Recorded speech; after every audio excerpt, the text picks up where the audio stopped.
चलिए, तो आज हम लोग शुरू करेंगे ज्योग्राफी का जो पहला चैप्टर सेशन हम लोग कर रहे थे, उसी सेशन का आज पार्ट हम लोग करेंगे। कल आप सभी को ज्योग्राफी के पहले चैप्टर के बारे में बताए थे, और पहला चैप्टर जो आप लोग पढ़े थे, उस चैप्टर का नाम आपको याद है, भारत।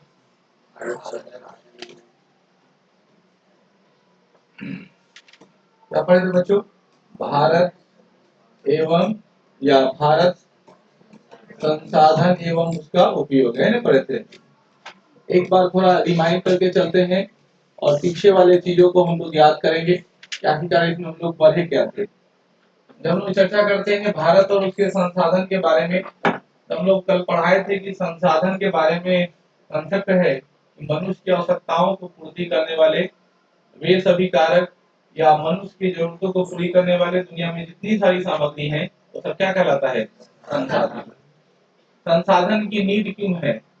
तो नेसेसरी है, किसी भी सामान की आवश्यकता हमको तब पड़ती है जब हम किसी भी काम को करने चलते हैं। आमतौर पर जब किसी भी चीजों का उपयोग करते हैं तो वह सब क्या है? संसाधन कहलाता है। फिर दो तीन स्टेटमेंट को हम लोगों ने किया था। जैसे पहला स्टेटमेंट आपके एनसीईआरटी बुक में लिखा है कि संसाधन होते नहीं, संसाधन बनाए जाते हैं। किसका स्टेटमेंट बच्चों?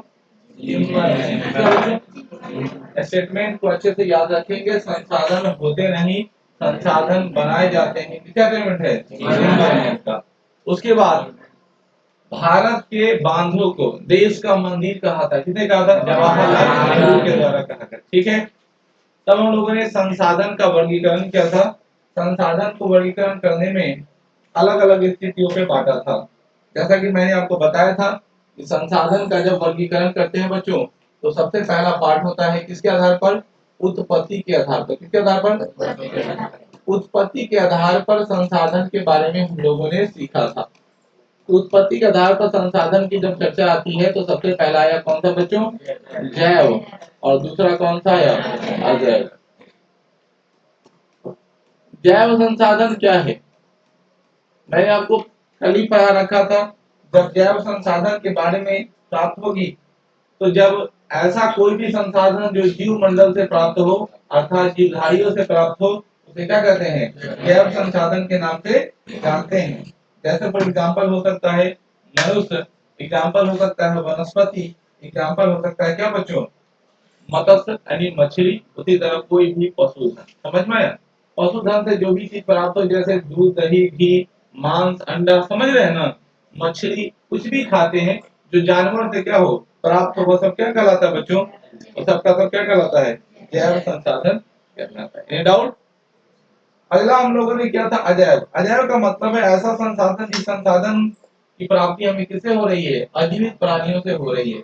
अजीवित प्राणी कहने का अर्थात क्या? जैसे मान लीजिए धातु हम लोग ले रहे हैं, खनिज ले रहे हैं, तो धातु ले रहे हैं और खनिज ले रहे हैं, कैसा है बच्चों? अजैव संसाधन है। इसकी प्राप्ति के लिए हमें किसी भी चीजों की आवश्यकता नहीं होती है जीवित प्राणी की। ये सारे मृत प्राणी है, निर्जीव प्राणी है, और इन निर्जीव प्राणियों से हम लोग क्या करते हैं? अपने काम को बड़ी आसानी से करते हैं। समझ में आ गई? अब हम लोग आगे बढ़ते हैं। दूसरा है बच्चों उपयोगिता के आधार पर। किसके आधार पर? कल हमने डिस्कस इसको भी किया था बच्चों। उपयोगिता के आधार पर क्या होता है? जब लोग बात करते हैं उपयोगिता के आधार पर संसाधन की, तब हमें पता चलता है कि यह दो तरह के होते हैं। एक का नाम है नवीकरणीय, जैसा कि पता है आपको, नवीकरणीय संसाधन, और दूसरा क्या है? अनवीकरणीय संसाधन। जब नवीकरणीय की चर्चा करते हैं, जब नवीकरणीय की चर्चा करते हैं, तो ऐसा संसाधन होता है जिस संसाधन के द्वारा हम लोग जब किसी भी चीजों का उपयोग करते हैं, तो उसकी क्या करते हैं? पुनः पूर्ति कर देते हैं। यानी समय के अनुसार उपयोग कर रहे हैं, और वो ऐसा जिसका भंडार जो है सीमित नहीं है, बहुत विशाल भंडार। ठीक है ना? जैसे जब आप किसी आदमी को देखते हैं और ऐसा अनुमान लगाते हैं इस आदमी के पास ज्ञान का भंडार है, ऐसे ज्ञान का किसी के पास भंडार होता नहीं है। क्योंकि न्यूटन साहब ने कहा है कि उनके पास इतना ज्यादा ज्ञान था, आइंस्टीन के साहब इतना, आइंस्टीन जो वैज्ञानिक थे, उनके पास इतना ज्ञान था, और वो दिमाग का बहुत कम भाग उपयोग कर पाए। ठीक है ना? और हम लोग तो उनके सामने कुछ है ही नहीं, क्योंकि हम लोग तो अपने दिमाग का इस्तेमाल करते ही नहीं है। समझिए, हम लोग बस दूसरे के दिया हुआ कंसेप्ट को क्या करते हैं? सीखते हैं या पढ़ते हैं या रटते हैं। हम लोग नया इन्वेंट कहाँ कुछ करते हैं, बस जो आदमी कोई वैज्ञानिक इन्वेंट दे दिया है उसी को रटने में ही हम लोग का हालत खराब हो जाता है। तो आमतौर पर आप लोग ऐसे समझो कि उपयोगिता के आधार पर ऐसा संसाधन जिस संसाधन में क्या है बच्चों, पुनः पूर्ति किया जा सकता है या जिसका भंडार असीमित है, ठीक है, उसे क्या कहते हैं, नवीकरणीय संसाधन कहते हैं। जैसे पवन ऊर्जा, जल ऊर्जा, भूमि ऊर्जा, इसको या भू नाभिकीय ऊर्जा के नाम से या भूतापीय ऊर्जा के नाम से जानते हैं। और सबसे इम्पोर्टेंट सौर ऊर्जा। आप लोगों को पढ़ाए थे कि सौर ऊर्जा जो होता है वह नाभिकीय संलयन पर आधारित होता है। किस पर आधारित होता है बच्चों, नाभिकीय संलयन पर। Any doubt? दूसरा जब हम लोग चर्चा करते हैं अनवीकरणीय संसाधन। अनवीकरणीय संसाधन क्या होता है, ऐसा संसाधन जो पुनः पूर्ति नहीं हो सकता, जिसको तैयार होने में लाखों करोड़ों वर्ष लगता है। जैसा कि आप लोगों को पता है कोयला, कौन सी बच्चों, दूसरा क्या हो सकता है, पेट्रोलियम। कोयला पेट्रोलियम ऐसा संसाधन है जिसका अगर आप एक बार उपयोग करते हैं, इसको पूरा करने में लाखों लाखों का समय लगता है। ये जल्दी आसानी से कंप्लीट होने वाला नहीं है।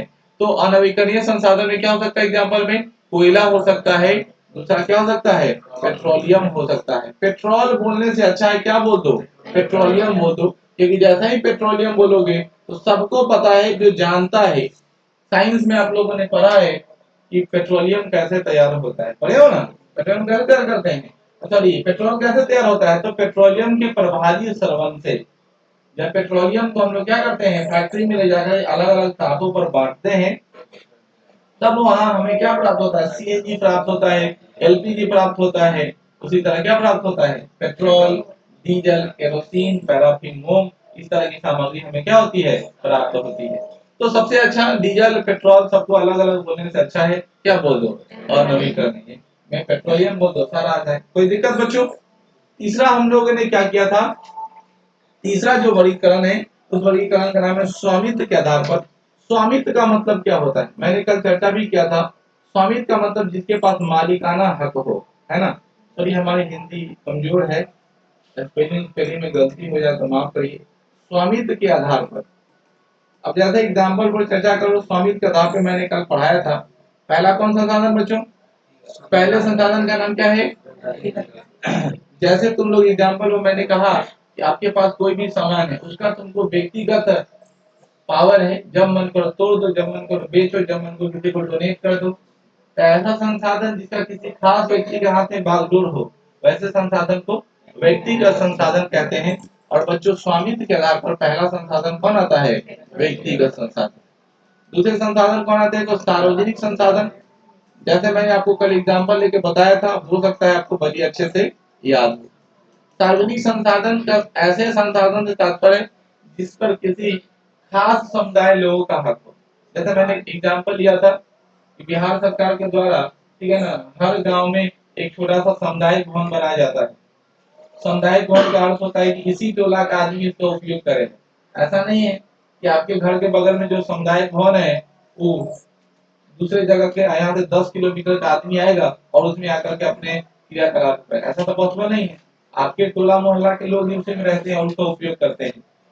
सार्वजनिक संसाधन के बाद क्या बच्चों, राष्ट्रीय क्या है, आप सभी को पता है राष्ट्रीय संसाधन मतलब देश की संपत्ति से आपका संबंध है, और अंतर्राष्ट्रीय संपत्ति का मतलब, अंतर्राष्ट्रीय संसाधन का मतलब क्या है बच्चों, दो देशों के बीच की संपत्ति की बात है। समझ गए। तो ये स्वामित्व के आधार पर संसाधन कितने तरह के बच्चों, 4 तरीके के हैं। उम्मीद कर रहे हैं आपको समझ में आ गया होगा। अब चौथा जो है, चौथा जो संसाधन का वर्गीकरण है जो हम लोग कल नहीं कर पाए थे, उसका नाम है विकास की स्थिति के आधार पर। अब जैसे देखो, विकास की स्थिति के आधार पर जैसे कुछ ऐसे संसाधन है जो अभी डेवलप हो रहा है, कुछ ऐसे संसाधन है जिसकी संभावना जताई जा रही है। जैसे बच्चों आप लोगों को पता है कि अभी हम लोग क्या कर रहे हैं, सौर ऊर्जा को बहुत अच्छे से डेवलप कर रहे हैं ना। लेकिन यहाँ पे कितने लोगों को सौर ऊर्जा का ऊर्जा मिल रहा है, नहीं मिल रहा है। दूसरी बात यह है कि हम लोग अभी भी पुराने तरीके में ढले हुए, नए वाले तरीके में भी कोई हम लोग का उपाय नहीं। तो ऐसा समझ लीजिए कि हम लोग पुराने तरीके में तो जा ही रहे हैं, उसके साथ ही हम लोग नए तरीके में संभावना जता रहे हैं कि आने वाले समय में क्या होगा, हमारा यह परंपरागत ईंधन क्या हो जाएगा, खत्म हो जाएगा। तो आने वाले समय में हम लोग क्या करेंगे, तो हम लोगों ने अपना नया संसाधन कुछ न कुछ खोज लिया है, और इसी संसाधन को खोजने की तरीका को क्या कहते हैं बच्चों, विकास की स्थिति का आधार। और विकास की स्थिति का आधार में सबसे पहला आता है संभाव। कौन सा, संभाव है। संभाव संसाधन का तात्पर्य वैसे संसाधन से है जो संसाधन समय के अनुसार क्या है, अनुमानित है, संभावना है। दूसरा संसाधन है बच्चों विकसित। कौन है बच्चों, जो डेवलप हो गया है, जैसे मान लो हम सौर ऊर्जा कह सकते हैं, पवन ऊर्जा कह सकते हैं। और तीसरा जो है संचित। कौन बच्चों, संचित। जैसे हम लोगों ने अनुमान ले लिया है, ऐसा हम लोगों ने मान लिया है कि हमारे पास जो संसाधन है उसको हम लोग क्या करें, रिस्टोर करके रखें, संचित करके रखें। जैसे यहाँ पे भाई साहब हैं अमन जी, और अमन जी 200 करोड़ रुपया अपने अकाउंट में संचित कर दिए, ठीक है। तो अब जब अपने बड़े भाई के मामले में बात करेंगे तो कहेंगे मेरे पास पैसा नहीं है, तब तक अपने भविष्य के लिए 200 करोड़ सेटल कर दें। समझ रहे हो, संचित कहने का मतलब अपने बुरे वक्त के लिए आप किसी भी चीज को स्टोर कर दें। आप लोगों को पता होगा अमेरिका एक ऐसा देश है जो अपने संसाधनों का बहुत कम उपयोग करता है। अमेरिका के पास पेट्रोलियम खनिज जैसे बहुत ऐसे पदार्थ है जो क्या कर रखा है, संचित करके रखा है। और इराक, ईरान जैसे, सऊदी अरब जैसे देशों से वो अपना पेट्रोलियम लेके क्या करता है, काम करता है। अमेरिका जो है वो अपनी बहादुरी को दिखा रहा है। आने वाले समय में क्या करेगा, जब सारे देश का ये पेट्रोलियम समाप्त होगा तो क्या करेगा, फिर अपना पेट्रोलियम निकालेगा, और फिर पूरे देश में फिर एक बार पूरे वर्ल्ड में अपने आप को फिर नया कीर्तिमान स्थापित। हम लोग के पास कुछ नहीं होगा, उसके बाद अपनी जमीन से खुदा क्या हुआ, सामग्री नहीं। बात समझ रहे हो। इसीलिए हमें भविष्य का चिंता करते हुए वर्तमान को खुशीपूर्वक जीने के साथ साथ भविष्य के लिए भी कुछ संसाधनों को सीमित करना चाहिए। और रुपया पैसा भी एक तरह का संसाधन ही, समझ गई, समझ रहे हो ना सब। इसीलिए अपने पॉकेट मनी को भी आप लोग कुछ ना कुछ थोड़ा बड़ा बचा कर रखिए। क्या सचिन जी, समझ रहे हैं ना। चलिए, ये हम लोगों ने इस चीज को हम लोग कर लिया। अब हम लोग बढ़ेंगे कुछ स्टेटमेंट, कुछ चीजों को जो आप लोग को जाननी चाहिए।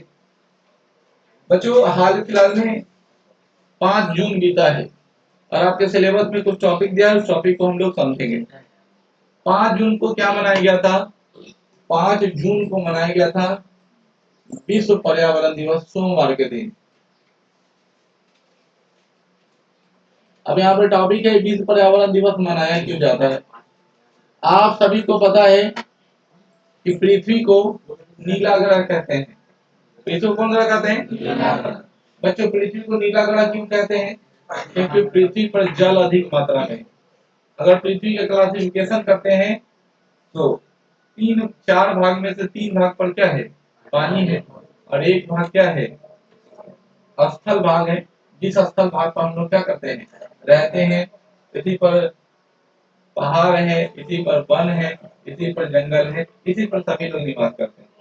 पूरी दुनिया को 7 महाद्वीप में बांटा गया है, जिसमें से एक महाद्वीप ऐसा है जिस पर आदमी नहीं रहता है, जो सिर्फ ग्लेशियर है।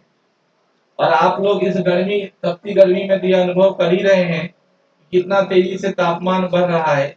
दोपहर में निकलना घर से मुश्किल होता है। बड़ी हिम्मत जुटा करके कोशिश करते हैं बाहर जाएं, और अगर ऐसा कोई आवश्यक काम नहीं होता तो क्या करते हैं, टाल देते हैं कि शाम को जाएंगे।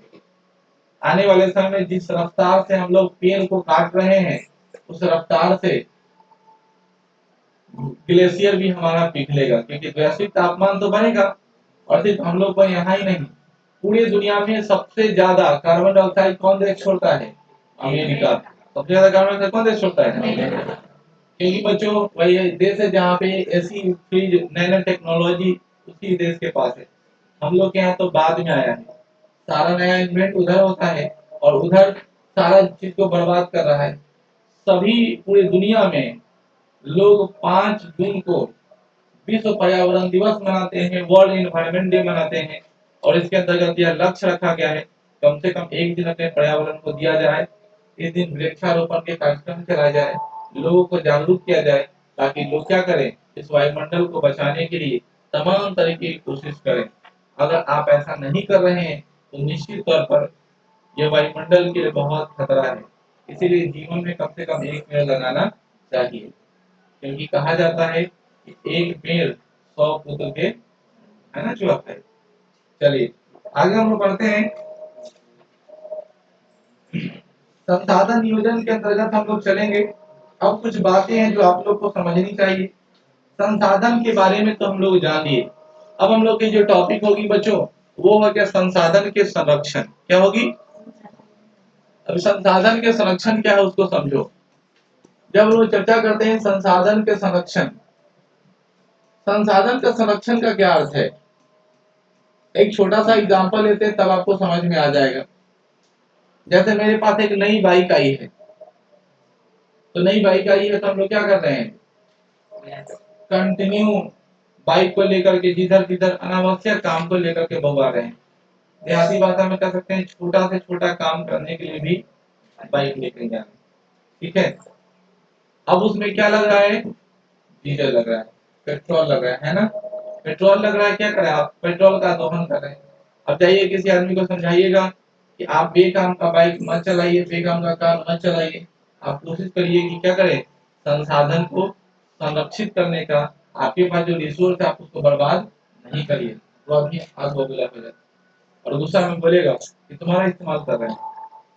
लेकिन उस बेवकूफ को ये नहीं पता है कि आने वाले समय के लिए हम सभी के लिए क्या है, खतरा है, क्योंकि हम संसाधन का क्या कर रहे हैं, बर्बादी कर रहे हैं।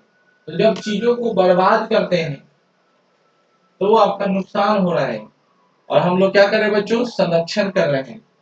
संसाधन का संरक्षण का क्या अर्थ है, संसाधन के संरक्षण का तात्पर्य यह है कि जब हम संसाधन का उपयोग बुद्धिमानी पूर्वक करते हैं और भविष्य के लिए सुरक्षित रखते हैं, ऐसी अवस्था को ही संसाधन का संरक्षण कहते हैं।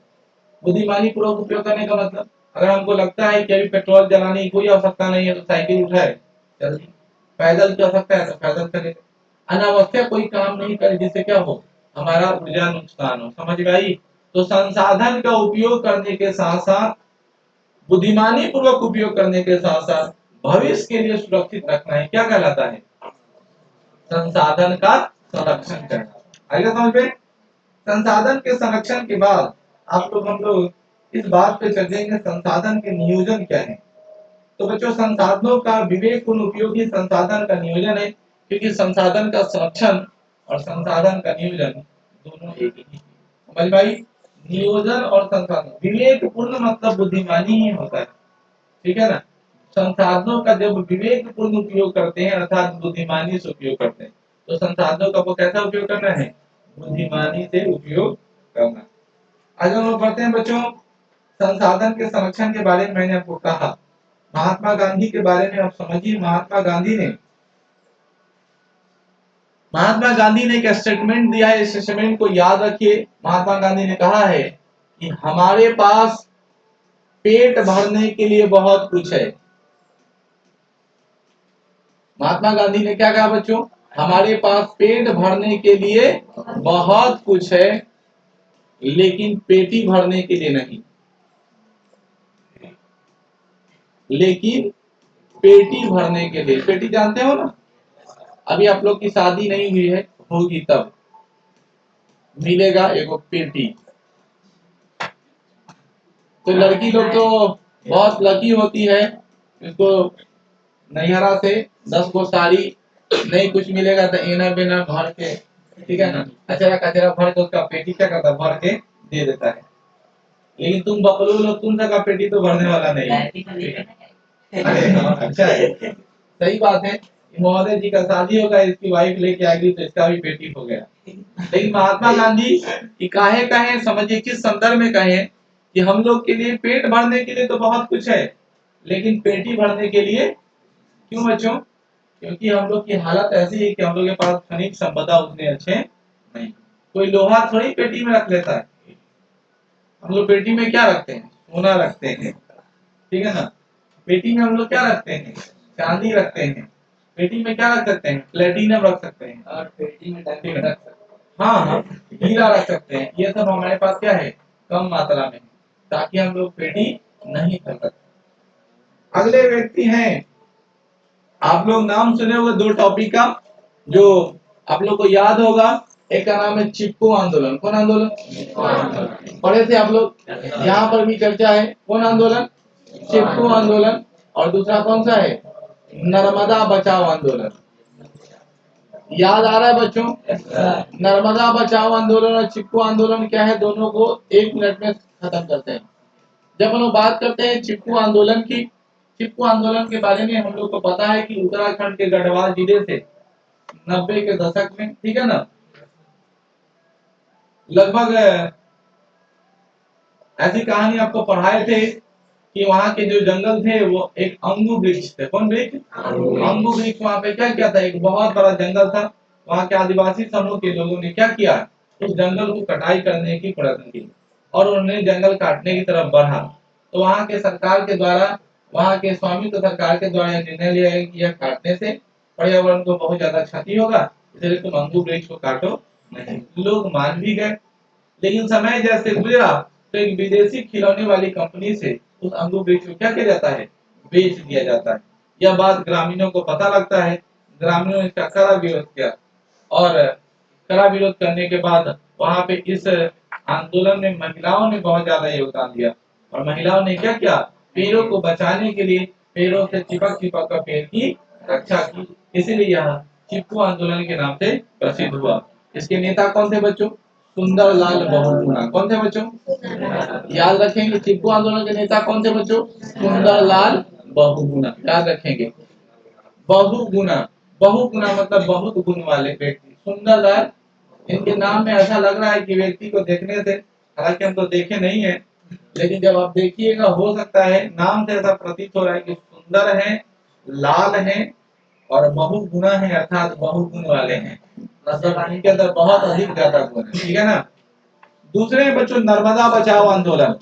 नर्मदा बचाओ आंदोलन क्यों शुरू किया गया था, मैंने आपको पढ़ाया था कि नर्मदा नदी पर बांध बन रही थी, जिससे वहां के आसपास लोग की आजीविका क्या हो रही थी, प्रभावित हो रही थी। उस आजीविका से जुड़े लोगों ने क्या किया, मेघा पाटेकर के नेतृत्व में, नर्मदा बचाओ आंदोलन की नेता कौन थी? मेघा पाटेकर। और मेघा पाटेकर के नेतृत्व में क्या किया बच्चों, नर्मदा बचाओ आंदोलन शुरू की गई, ताकि कहा गया इस बांध को बनने से नर्मदा का अस्तित्व खत्म हो जाएगा, इससे जुड़े लोगों की आजीविका खराब हो जाएगी और आजीविका बचाना चाहते हैं तो आप इस पर रोकिए, कंट्रोल करिए। समझ आ रही है?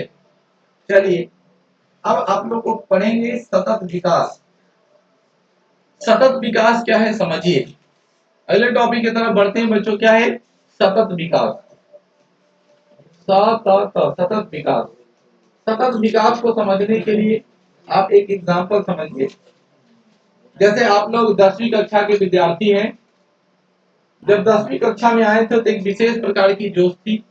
पहली दिन जब 10वीं कक्षा की कक्षा लिए थे, वो दिन टारगेट बनाए थे कि आज हम बहुत अच्छा से पढ़ेंगे। दूसरे दिन हुआ भी वही और आपने पढ़ाई भी की और लगभग 3, 4, 5 घंटे पढ़ा। या जब मैं किसी दिन मोटिवेशन बात करता हूँ, जब मैं किसी दिन आपको समझाता हूँ कि आपके भविष्य के लिए है, उस दिन आपको पढ़ने की इच्छा होती है और उस दिन आप 5, 6, 7 घंटे पढ़ ही लेते। 2 घंटे ही पढ़ ली, लेकिन अगले दिन क्या होता है, आपकी एनर्जी पूरी डाउन हो जाती है और अगले दिन आपकी पढ़ाई क्या हो गई, जीरो। तो आपकी विकास सतत नहीं है। सतत का मतलब कंटिन्यू डेवलपमेंट। जब आप पहली सीढ़ी पर चढ़े हैं, इसके बाद दूसरी सीढ़ी आती है। ये नहीं कि आप फिर ग्राउंड फ्लोर पे चले, पहली के बाद दूसरी, दूसरी के बाद तीसरी। और जो आदमी इस अवस्था में कंटिन्यू चढ़ते जाता है, ठीक है ना। एक समय ऐसा था जिस समय आपके पास संसाधन की घोर कमी थी और धीरे दिन पर दिन आप क्या कर रहे हैं, आगे की तरफ बढ़ रहे हैं। और आगे की तरफ बढ़ना ही सतत विकास कहलाता है। समझ में आई? Continue development. तो अगर आप चाहते हैं संसाधनों के, अभी हम लोग के पास संसाधन कितना ज्यादा बढ़ गया है। पहले हम लोग व्हाइट बोर्ड पर पढ़ते थे, आज स्मार्ट बोर्ड पर पढ़ रहे हैं। तो ये संसाधन की सतत विकास की अवधारणा है। अगर कोई आदमी इस तरह नहीं सोचता तो निश्चित तौर पर हम लोग ब्लैक बोर्ड पे ही रहते। ब्लैक बोर्ड और चूना खड़ी लेकर के पूरा आदमी को डस्ट से लेप लेप रखते। अब हम लोग को डस्ट से एलर्जी, ठीक है ना। थोड़ा सा डस्ट पड़ गया तो प्रॉब्लम हो गया। एक समय होता था कि जब टीचर पढ़ा के हटता था तो पूरा मुंह काली राम की तरह पूरा मुंह व्हाइट व्हाइट व्हाइट व्हाइट हो गया, पूरा खली फाक फाक के जाम कर। आसपास वाले बच्चे पूरे क्लास में चौक चौक गिरे रहते। तो ब्लैक बोर्ड से क्या आया, व्हाइट बोर्ड। जब व्हाइट बोर्ड आया तो लोगों में कितना खुशी था कि चलो लिखेंगे और ऐसे हाथ से स्केच करेंगे तुरंत मिटा जाएगा। और व्हाइट बोर्ड के बाद अब क्या आ गया, स्मार्ट बोर्ड। ना लिखने की झंझट है, ना लिखने की जरूरत है, जो मन किया सो पेन की। इसी को बोलते हैं सतत विकास की अवधारणा। आप अपने जीवन में सतत विकास जरूर करिए। अगर आप सतत विकास करते हैं तो आपकी विकास बहुत आगे तक जाएगी। अगर आप सतत विकास नहीं करते हैं तो आपकी विकास स्तर बहुत नीचे गिर सकता है। इसलिए मैं सभी विद्यार्थियों को कहूंगा कि अपने जीवन में सतत विकास की अवधारणा ही अपनाएं। डे बाय डे क्या होनी चाहिए, सुधार होना चाहिए, बैक होना चाहिए। बात समझ में आया? आगे हम लोग बढ़ेंगे। कुछ इनबॉक्सिंग पॉइंट है जिसको आपको समझना चाहिए। क्या आप जानते हैं मानव एवं तकनीक के सूचनात्मक दोहन प्रवृत्ति डाकू की अर्थव्यवस्था कहा जाता है, इसको रॉबर्ट इकोनॉमी कहा जाता है। मानव और तकनीक दोनों जो है सूचनात्मक दोहन प्रवृत्ति, मानव जो है वो सारे जितने सारे संसाधन है उस सारे संसाधन का एक अच्छा यूजर है, मतलब अच्छा उपयोग करता है। मानव जो है वह सारे संसाधन को उपयोग करने के अलावा उसका शोषण भी करता है, यानी उसको बर्बाद कर रहा है। समझ रहे हो? ओजोन परत तक पहुंचना, ओजोन परत के अंदर छेदा कर देना और ऊपर से इतना भयंकर गर्मी अपनाना। आप अपने घर में एसी फ्रिज जैसे खतरनाक चीजों को चला रहे हैं जिससे क्लोरोफ्लोरोकार्बन जैसे हानिकारक रेडिएशन निकल रहा है। आपने पॉलीथीन को बनाया, पॉलीथीन से हानिकारक पॉल्यूशन हो रहा है, समझ गए? तो आपने तो एक तरफ सुविधा तो दिया, लेकिन दूसरी तरफ क्या किया, तकनीक के माध्यम से वायुमंडल के नेचर को शोषण कर दिया। ठीक है ना? अब ये शोषण के विरुद्ध ही हम लोग ये काम करते हैं। इसीलिए 1972 में स्कॉट विश्व शिखर सम्मेलन में स्कॉटहोम में 5 जून को विश्व पर्यावरण दिवस मनाने का निर्णय लिया गया। अब आपको जानना है पृथ्वी सम्मेलन के बारे में। इसके बारे में बच्चों, अब ये पृथ्वी सम्मेलन क्या है समझिए। सतत विकास आपको समझ में आ गया? पृथ्वी सम्मेलन क्यों बुलाया गया? देखो, जब हम लोग बात करते हैं पृथ्वी सम्मेलन की, तो पृथ्वी सम्मेलन अलग अलग भागों में बांटा हुआ है। पहला है जिसका नाम है प्रथम पृथ्वी सम्मेलन। सबसे पहले सवाल कि पृथ्वी सम्मेलन बुलाया क्यों गया? बच्चों, एक छोटी सी उदाहरण लेते हैं। जैसे मान लो कि तुम्हारे घर के आसपास बगल वाला पड़ोसी बहुत गंदगी रखता है, अपने दरवाजे पर पॉलीथीन, कूड़ा कचरा, तमाम तरह के प्रदूषण को फैला कर रखा है। आप अपने दरवाजे को बहुत अच्छा साफ सुथरा रखते हैं, तो अपने दरवाजे को साफ सुथरा रखते हैं, अपने घर के आसपास कोई कूड़ा कचरा नहीं जलाते हैं, न वायु प्रदूषण कर रहे हैं, न ध्वनि प्रदूषण कर रहे हैं, न भूमि प्रदूषण कर रहे हैं, न जल प्रदूषण, कोई प्रदूषण आप नहीं फैला रहे हैं, और बगल वाला लगातार सारा प्रदूषण फैला रहा है। तो आपको क्या लगता है कि आपको कोई बीमारी नहीं होगी, आपको कोई हानिकारक नहीं होगा, आपको उससे कोई हानि नहीं पहुंचेगी? ऐसा नहीं है बच्चों। प्रदूषण ऐसा चीज है जिसको अकेले खत्म नहीं किया जा सकता, लेकिन शुरुआत अकेले से ही होगा। ये भी बात है। प्रदूषण ऐसा चीज है जिस चीज को अकेले खत्म नहीं कर सकते, लेकिन शुरुआत अकेले से ही होगा। जब आप आगे बढ़िएगा तो सभी लोग को समझा बुझाकर यह सामाजिक क्रियाकलाप कि अपने समाज को कैसे स्वस्थ रखना है। जब समाज स्वस्थ होगा तब उसी तरह राज्य और फिर अपना देश। लेकिन सिर्फ देश को स्वस्थ रखने से नहीं होगा, पूरा दुनिया को क्या रखना पड़ेगा कि ओजोन में छेदा होगा, ग्लेशियर पिघलेगा तो सिर्फ अमेरिका नहीं डूबेगा, डूबेगा भारत भी, डूबेगा पाकिस्तान भी। असल में जब पाकिस्तान की मरने की बारी आती है तो हम लोग बहुत ज्यादा खुश होते हैं, लेकिन याद रखिएगा ग्लेशियर जब पिघलेगा तो खाली पाकिस्तान में थोड़ी डूबेगा, आप भी डूबिएगा, दोनों डूब के मर जाएगी। इसलिए पूरी दुनिया को, अर्थ को सेव करने के लिए, पृथ्वी को बचाने के लिए हम लोगों ने क्या किया, पृथ्वी सम्मेलन बुलाया। और पहला पृथ्वी सम्मेलन रियो डी जेनेरो, है ना? याद रखेंगे प्रथम पृथ्वी सम्मेलन कब बुलाया गया बच्चों? तो प्रथम पृथ्वी सम्मेलन का जो टाइम पीरियड है वह 3 से लेकर के 13 जून तक, कितने जून तक? 14 जून भी कहीं कहीं डाटा देता है। 3 से लेकर के 14 दिन ये चला और 1992 में बुलाया गया था। और कहा बच्चों? जगह का नाम है रियो डी जेनेरो। समझ में आया? तो आपसे सवाल पूछेगा प्रथम पृथ्वी सम्मेलन कब बुलाया गया, क्या जवाब देंगे? ठीक है ना? रियो डी जेनेरो में 1992 को बुलाया गया था। और इसमें जानकारी के लिए बता दूं, पूरे वर्ल्ड के लगभग 178 देश ने क्या किया, भाग। याद रखेंगे, प्रथम पृथ्वी सम्मेलन कब बुलाया गया बच्चों, 1992 में, ठीक है ना। कब, 3 से लेकर के 14 दिनों तक ये चला, 3 से लेकर के 14 जून तक ये कार्यक्रम चला, और जगह क्या नाम था, रियो डी जेनरी। कितने देशों ने भाग लिया, 178। इससे यह पता चल रहा है कि पूरी दुनिया जागृत है वायुमंडल को बचाने के। आगे हम लोग जब बढ़ते हैं, तब आया द्वितीय पृथ्वी सम्मेलन, और द्वितीय पृथ्वी सम्मेलन बुलाया गया बच्चों 1997 में। कहाँ बुलाया गया, न्यूयॉर्क, अमेरिका बुलाया गया। ध्यान से सुनना, पहला पृथ्वी सम्मेलन कब बच्चों, 1992 में। उसके जस्ट 5 साल बाद, 1992 में 5 कितना होता है, 1997, पहला रियो डी जेनरी में, और दूसरा कहाँ था बच्चों, न्यूयॉर्क में बुलाया गया।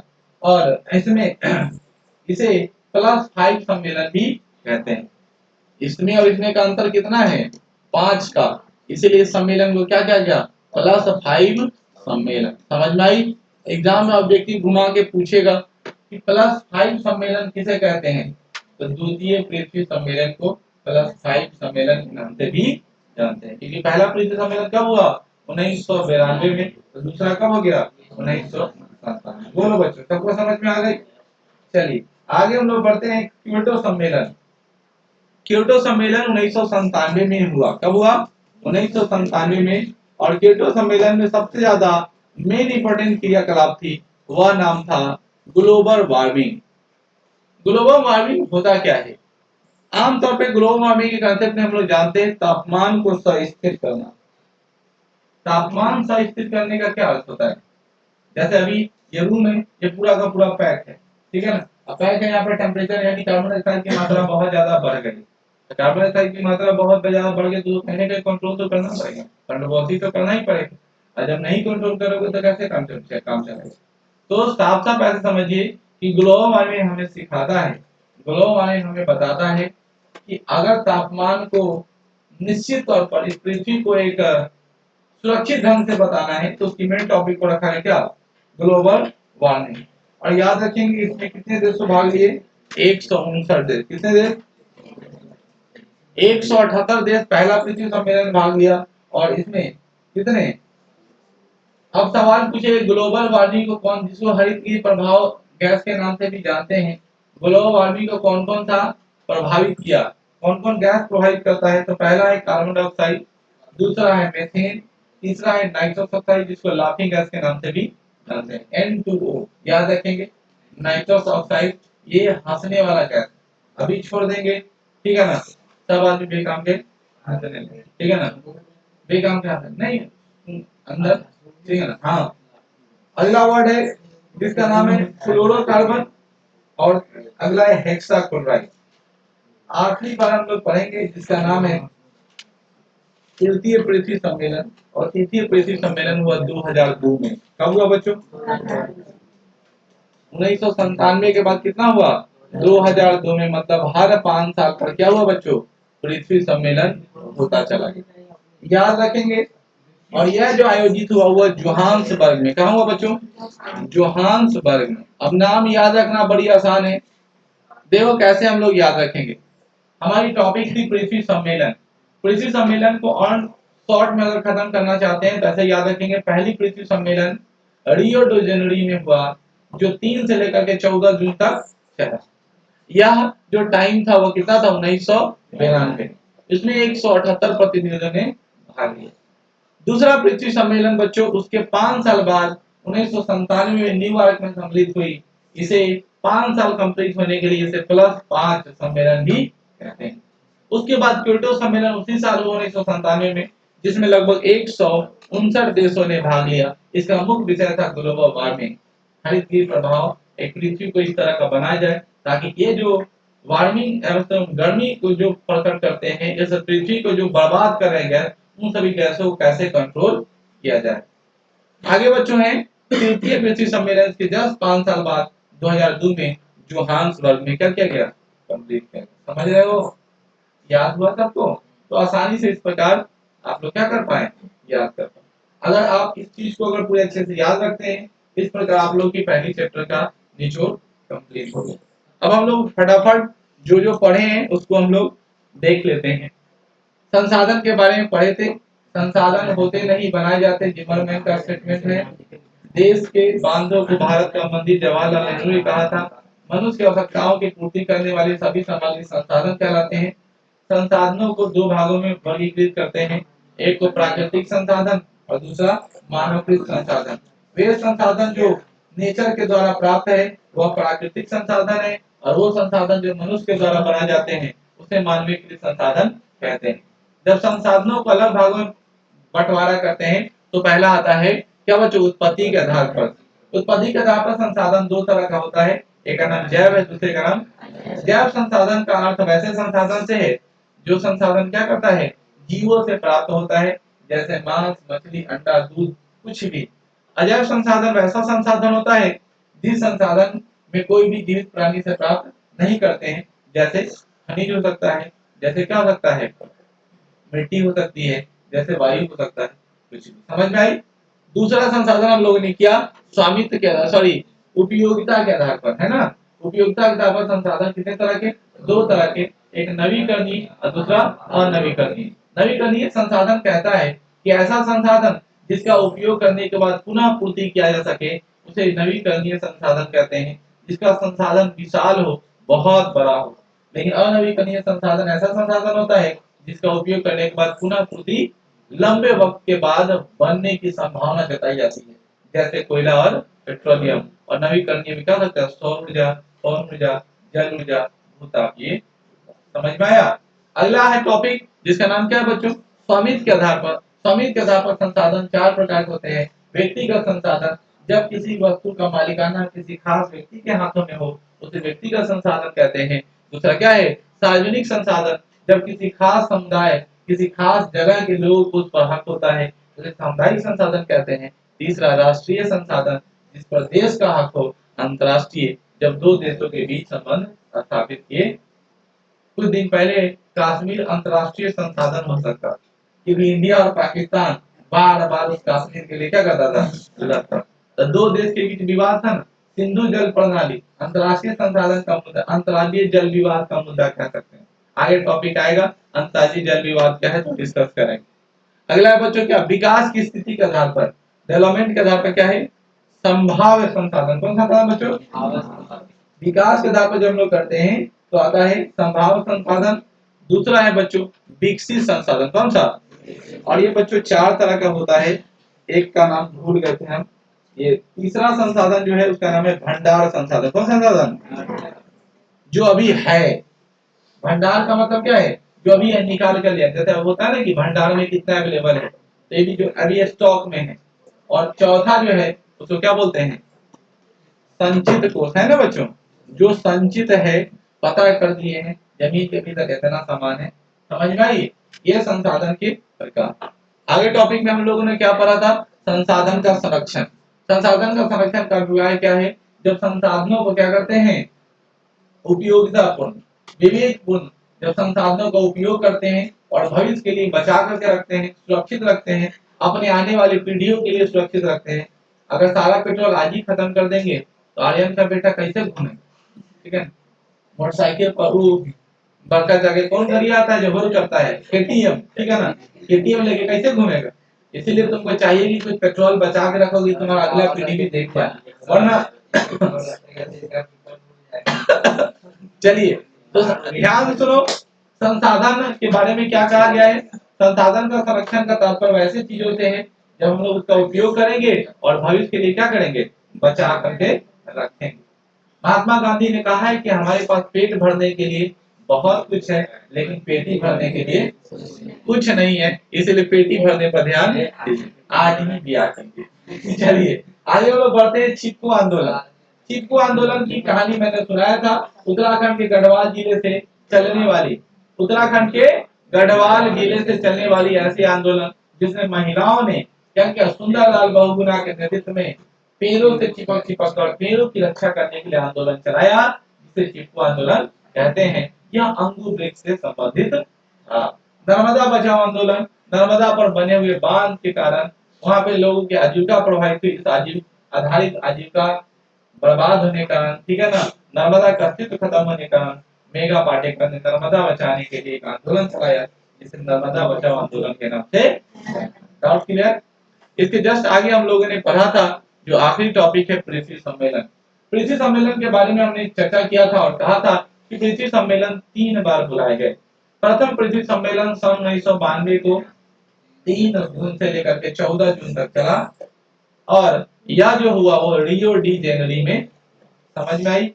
दूसरा पृथ्वी सम्मेलन के ठीक 5 साल बाद अमेरिका के न्यूयॉर्क में बुलाया गया, ठीक है ना, और 1997 में संपन्न हुई, जिसमें से उसी साल क्योटो सम्मेलन भी हुआ, जिसमें 169 देशों ने भाग लिया और इसका मुख्य सब्जेक्ट था ग्लोबल वार्मिंग।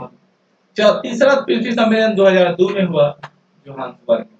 इस प्रकार आपकी पहली चक्कर का सारा कंप्लीट हो जाता है। उसी बीच हम लोगों ने टॉपिक पढ़ा था विश्व पर्यावरण दिवस कितने जून को मनाया जाता है? 5 जून को। उसका मुख्य क्रियाकलाप क्या है? देश को, ठीक है ना, पृथ्वी को क्या करना? बचाना। अब इससे कुछ संबंधित सवाल है जो हम लोग कर करें।